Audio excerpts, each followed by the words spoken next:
Cricket on loop. मैं हूं रोहान नदीम और आज के इस एपिसोड में वर्ल्ड कप एडिशन में हम बात करेंगे पाकिस्तान की अभी तक की जो जर्नी रही है, अब खास तौर पे गोइंग फॉरवर्ड पाकिस्तान के क्या सिनेरियोज हैं, अगले मैच के लिए क्या प्रेपरेशंस होनी चाहिए, ऑफ कोर्स क्या कॉम्बिनेशंस लेके पाकिस्तान जो है वो अब अपने अगले मैचेस खेलेगा, उस सब के ऊपर बात करेंगे। I am joined by none other than Mazhar Arshad. Mazhar, thank you so much for joining us on cricket on loop. आपसे सवाल तो मेरे ख्याल है बहुत लोग आपसे कर रहे होंगे, वो भी हम आपसे पूछेंगे अबाउट इस वक्त के qualification scenarios, all of that, mathematics, equations, वो सब कुछ। बट फर्स्ट, अगर हम अभी तक पाकिस्तान की परफॉर्मेंस के बारे में बात करें, इस वर्ल्ड कप में अप्स एंड डाउन्स ही नजर आए हैं, मोस्टली डाउन्स, क्योंकि इस वक्त जो एक्सपेक्टेशंस थी पाकिस्तान से, खास तौर पे इंडिया वाले मैच से जो इश्यूज स्टार्ट हुए, फिर आगे अपने 4 on the trot Pakistan matches हारा है। अनफॉर्चुनेटली वो परफॉर्मेंसेस नहीं हो सकी।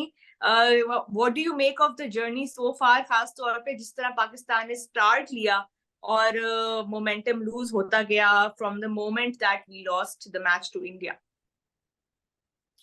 देखिए, पाकिस्तान से मतलब कि थोड़ी सी बेहतर एक्सपेक्टेशंस थी, क्योंकि 4 मैचेस पाकिस्तान लगातार हार गया और वर्ल्ड कप की हिस्ट्री में पहली बार ऐसा हुआ था कि पाकिस्तान 4 मैचेस जो है वो कंसेक्यूटिव हारा हो।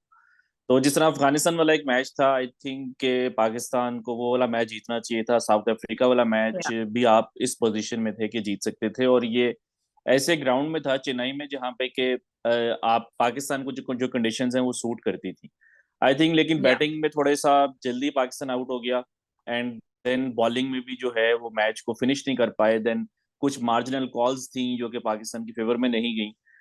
लेकिन ये है कि बांग्लादेश वाला मैच जीतने के बाद थोड़ा सा टीम जो है वो मोटिवेट जरूर हुई होगी, और अभी भी जो है वो आई थिंक के चांसेस हैं।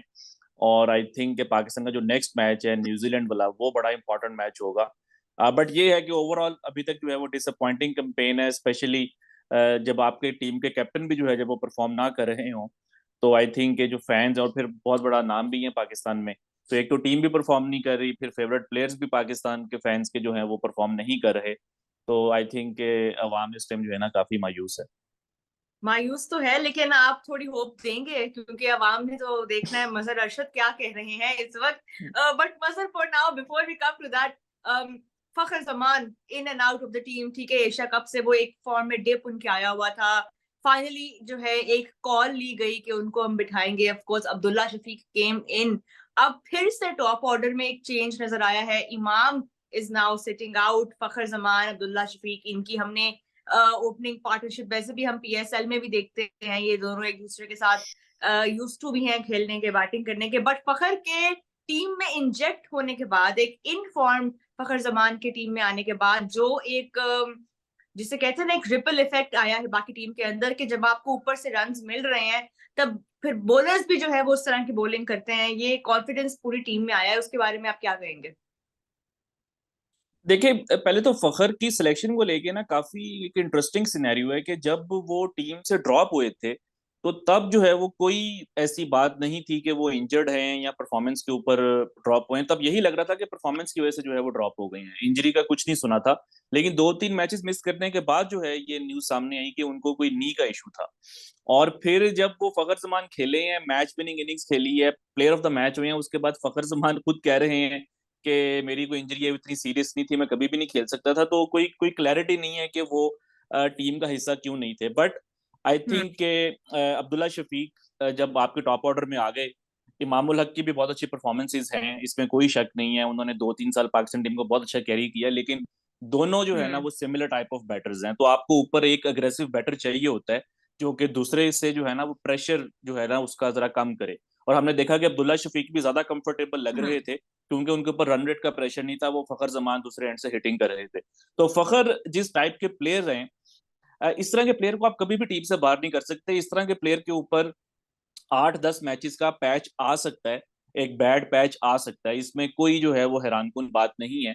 और आई थिंक के ये जो क्लच प्लेयर्स होते हैं, जो कि हाई रिस्क क्रिकेट खेलते हैं, जो कि गेम को चेंज हम्म। कर सकते हैं, इनको बहुत ज्यादा बैकिंग की जरूरत होती है, और उन्होंने दिखाया भी है अभी बांग्लादेश वाले मैच में। बिल्कुल। तो अच्छी बात है कि पाकिस्तान का जो टॉप ऑर्डर है वो थोड़ा सा फॉर्म में आया है, और इसी तरह अगर बाबर आजम भी फॉर्म में आ जाए तो आप देखें अब्दुल्ला शफीक तो रन्स कर ही रहे हैं इस वर्ल्ड कप में, अब फखर ने भी कर दी हैं। अगर बाबर भी करना शुरू हो जाए, रिजवान भी करें, तो पाकिस्तान का जो टॉप ऑर्डर जो हमने इस साल के शुरू में देखा था कि काफी स्ट्रांग था, उस तरह का टॉप ऑर्डर जो है वो दोबारा बन सकता है। बाबर की ही बात थोड़ी और कर लेते हैं मजर। ऑब्वियसली हम देखते हैं कि जब भी मल्टी नेशन टूर्नामेंट्स होते हैं, कप्तानी का प्रेशर कहें या overall, I think Babar Azam कहीं ना कहीं अंडर पार नजर आते हैं। बायलैटरल्स में we all know he is in unstoppable. लेकिन क्या वजह है कि मल्टी नेशन टूर्नामेंट्स के अंदर बाबर आजम का बैट उस तरह से नहीं चल रहा होता? Is he thinking too much with the captain mind, और इसका क्या वे फॉरवर्ड है? बिकॉज अब पाकिस्तान के रिमेनिंग जो मैचेस हैं वो मस्ट विन गेम्स हैं। देखिए, कैप्टनसी का अगर प्रेशर होता तो फिर तो बायलैटरल सीरीज में भी जो है उस परफॉर्मेंस को नीचे जाना चाहिए था, लेकिन हमने देखा कि जब से वो कैप्टन बने हैं, उनकी बायलैटरल क्रिकेट में जो है वो एवरेजेस हैं वो इम्प्रूव हुई हैं। और जो उन्होंने पहला T20 वर्ल्ड कप खेला था एज ए कैप्टन, उसमें भी उन्होंने ठीक ठाक रन किए थे। वो जो 152 रन की पार्टनरशिप थी अगेंस्ट इंडिया, उसमें भी वो कैप्टन थे। आई थिंक के कैप्टनसी से ज्यादा जो है ना वो टूर्नामेंट का प्रेशर है, एक वर्ल्ड कप का जो प्रेशर है ना। क्योंकि जी देखें, 2019 में बाबर आजम का वर्ल्ड कप बहुत अच्छा गया था, लेकिन तब बाबर आजम जो है शायद उनके ऊपर एक्सपेक्टेशंस का प्रेशर इतना ज्यादा नहीं था। एक होता है मैच का प्रेशर, एक होता है अवाम की, फैंस की उम्मीदों का प्रेशर। तो बिल्कुल। 2019 में वो अभी एक यंग प्लेयर ही थे। सीनियर्स जो हैं उस टीम में मोहम्मद हफीज थे, शुएब मलिक थे, सरफराज थे। तो वो टीम के साथ जो है वो चल रहे थे और काफी अच्छा उन्होंने परफॉर्म किया। बट आई थिंक क्योंकि अब वो इस टीम के सबसे सीनियर बैटर हैं, और दुनिया के नंबर 1 बैटर हैं, आईसीसी रैंकिंग्स में भी वो नंबर 1 के ऊपर हैं। तो वो जो एक्सपेक्टेशंस का प्रेशर है, देन वर्ल्ड कप का प्रेशर, देन थोड़ा बहुत कैप्टनसी का प्रेशर, तो ये जो सारे जो फैक्टर्स जब मिले हैं तो शायद वो इतना फ्रीली नहीं खेल पा रहे। अभी भी आप देखेंगे, आप ये नहीं कह सकते कि बाबर आजम जो हैं हम्म। वो आउट ऑफ फॉर्म है। रन्स वो कर रहे हैं, 50 वो कर रहे हैं, 200 से ज्यादा उनके रन्स हैं, लेकिन वो फ्रीली जो है ना नहीं खेल पा रहे। शायद थोड़ा सा किसी शेल में चले जाते हैं, या ज्यादा उनके ऊपर ये जिम्मेदारी वो फील करते हैं कि मैंने इनिंग्स को एंड तक लेके जाना है, जिसकी वजह से वो आई थिंक स्पिनर्स के ऊपर भी हमने देखा है कि उनका जो स्ट्राइक रेट है, it's less than 70 in this world cup. या तो आई थिंक थोड़ा सा उनको फ्रीडम के साथ खेलना चाहिए। और अब जिस तरह पाकिस्तान के बैटर्स परफॉर्म कर रहे हैं, साउथ शकील फॉर्म में है, रिजवान फॉर्म में है, इफ्तिखार फॉर्म में है, अब्दुल्ला शफीक, नाउ फखर, तो मेरा ख्याल है बाबर को थोड़ा सा ये सोचना होगा कि यार थोड़ा मैं जो है ना जरा तेज खेलूं, फ्रीली खेलूं। अगर मैं आउट हो भी गया तो बाकी जो है मुझे संभाल लेंगे। लेकिन ये पाकिस्तान के फैंस जो है वो जरा जज्बाती हो जाते हैं। ये किसी भी स्पोर्ट्समैन की लाइफ का हिस्सा होता है इस तरह। और भी दुनिया में कई बैटर्स हैं, जॉस बटलर हैं, मैं कोई एक्सक्यूज नहीं दे रहा, बट स्टीव स्मिथ हैं, कई बड़े बड़े बैटर्स हैं जो कि इस वर्ल्ड कप में परफॉर्म नहीं कर पा रहे। ये मतलब कि होना तो नहीं चाहिए, लेकिन आई थिंक कि किसी भी बैटर के साथ उसके ऊपर ये फेज आ सकता है। चलें, बैटिंग की ही आप अब बात करें। लेट्स होप कि बाबर आजम जो है अगले match onwards we see those big innings from him, because 2019 world cup में भी हमें याद है कि वो एक ही तरफ गेम को, he can take the game away on his day. So let's hope कि वो वापस फॉर्म, बिकॉज ओडीआईस में you know he is the number 1 batter and we have a lot of expectations. तो फैंस जज्बाती तो हैं ही, but fans जो हैं उनको ये भी याद है कि जब बाबर खड़े होते हैं वहां पे तो मैच को डीपर एंड में भी लेके जा सकते हैं। लेकिन बैटिंग चले, वी नो के थोड़े बहुत पॉजिटिव्स हमें नजर आए हैं। यू नो साउथ रन्स कर रहे हैं, अब्दुल्ला रन्स कर रहे हैं, फखर अब रन्स कर रहे हैं। लेकिन on the flip side bowling की अगर हम बात करें, right from the stars tournament it has not been on par. You know अगर हम शाहीन की भी बात करें जो इतना रिलाई करते हैं स्विंग पे, और इस टूर्नामेंट में नहीं इतना स्विंग हो रहा। हम सब ने देखा कि स्पिनर्स जो है उनके साथ भी प्रॉब्लम हो रही है। पाकिस्तान खास तौर पे अब वो उसामा मीर को भी लेके आए हैं फाइनली। अब लास्ट 2 मैचेस में ये देखने में मिल रहा है कि वापस पाकिस्तान की बॉलिंग अपना रिदम जो है ढूंढ रही है। क्या वजह है, डू यू थिंक कि शाहीन के जो वो जो अर्ली ब्रेक थ्रू शाहीन दिलवाते हैं, उसकी वजह से बाकी बॉलर्स के ऊपर भी वो कॉन्फिडेंस आता है कि वो स्ट्राइक करें? वसीम की बात कर लें, हारिस की बात कर लें, अब डू यू थिंक पाकिस्तान की बॉलिंग जो है उसका रिदम वापस आता हुआ नजर आ रहा है?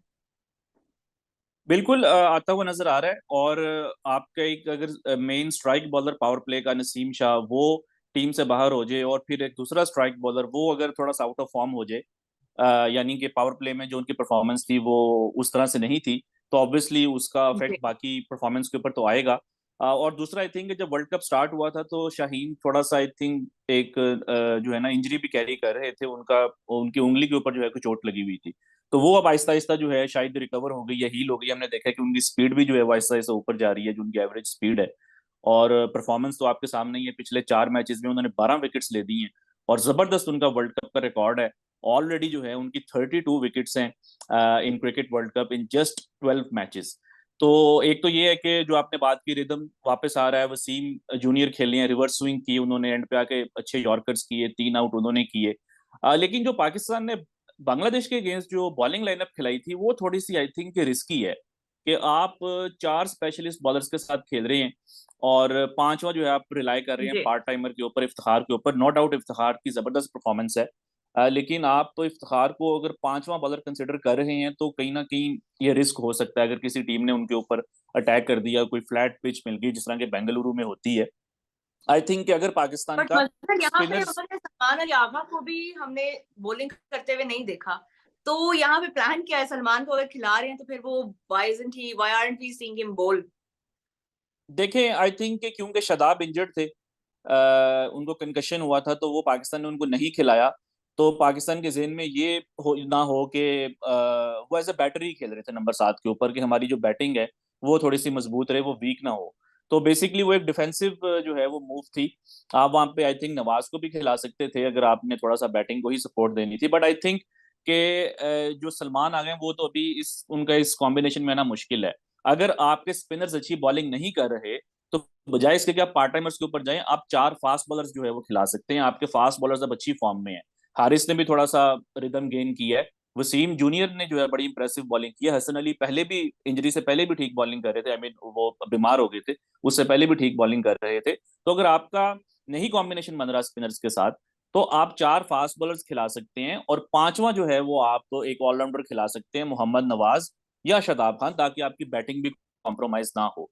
तो आई थिंक ये थोड़ा सा पाकिस्तान को सोचना होगा कि ये जो 4 बॉलर्स वाली स्ट्रेटेजी है ना, ये किसी वीक टीम के अगेंस्ट तो चल जाएगी, लेकिन कंसिस्टेंटली पाकिस्तान को पास्ट में इस स्ट्रेटेजी की वजह से बहुत नुकसान हुआ है। 2015 का पूरा वर्ल्ड कप आप इस वजह से हारे थे कि आप 4 बॉलर्स के साथ खेल रहे थे। देन आप बांग्लादेश गए थे 2015 में, आप 3-0 हार गए थे इसी वजह से कि आप 4 बॉलर्स के साथ खेल रहे थे। तो ये आई थिंक पाकिस्तान को थोड़ा सा जो है ना वो रिकंसिडर करना पड़ेगा।